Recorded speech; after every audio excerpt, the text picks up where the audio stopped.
One of the other therapies that's been sort of used for self-injury is CBT. And how many folks have some training or background in cognitive behavioral therapy? So again, as you probably know, it's connecting your thoughts and your feelings, behaviors, helping youth differentiate their feelings and their thoughts. Often that's a challenge in our group. So when you looked at the SAS sheet, we really kind of divvied up those pieces for them. What is the difference between a thought and an emotion? Helping them identify emotions and thoughts and recognizing that they can be triggers unto themselves for their behaviors. Helping them recognize irrational beliefs. So the whole world sucks, everything's bad, everyone hates me, all that black and white type of thinking. Helping them understand that there's gray areas in the world, there's differentiations.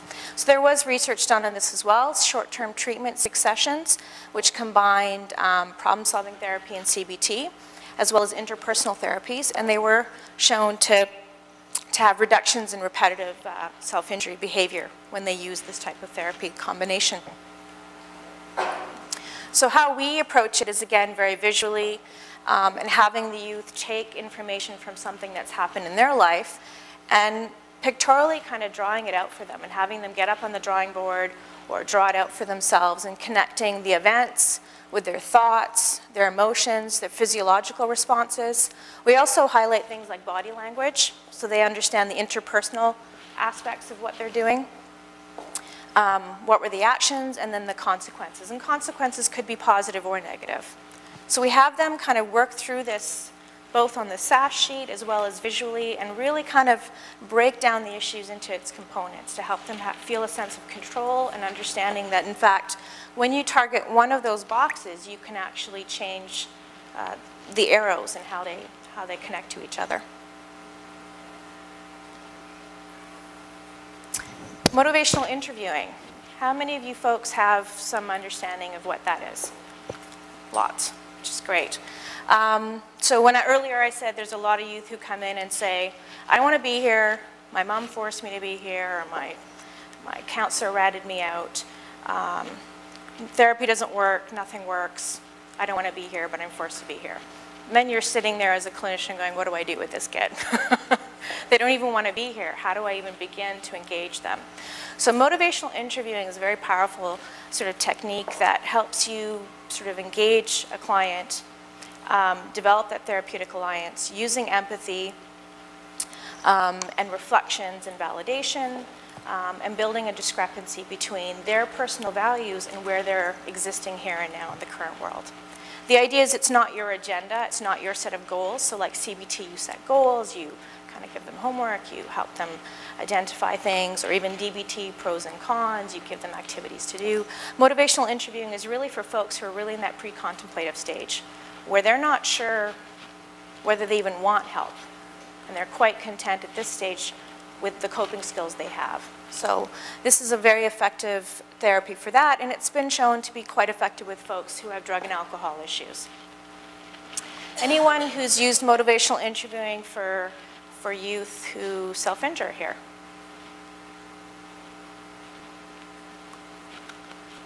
For youth who have drug and alcohol addictions?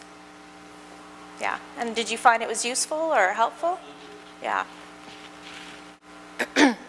So again, the main principles are expressing empathy, using reflective listening, developing that discrepancy between their personal values and where they're at right now in their life, avoiding argumentation and rolling with resistance. So rather than challenging them and getting their face and telling them they need to change things or don't you understand this is dangerous, it's taking a very different approach. Okay, and a lot of folks put up their hand earlier about having some information or training on dialectical behavioral therapy. So it's a therapy that combines behavioral, PST, dialectical, and validation strategies. And a lot of folks say it's sort of that balance of Eastern traditions with Western traditions. The idea of acceptance and tolerance, which is often very challenging when we sort of approach those concepts with youth who are feeling considerable pain and judgment. And very difficult family lives and external triggers. So there have been programs that have used DBT for youth who self-injure and have access to types of issues. And again, those are some general areas that DBT focuses on: mindfulness, distress tolerance, emotional regulation, interpersonal and communication effectiveness. And then there's the walking the middle path, which is in the newer book. And finally, contracts, cards, and promises. So I'm kind of reviewing all of the different forms of treatment that the research has shown to be effective or not effective.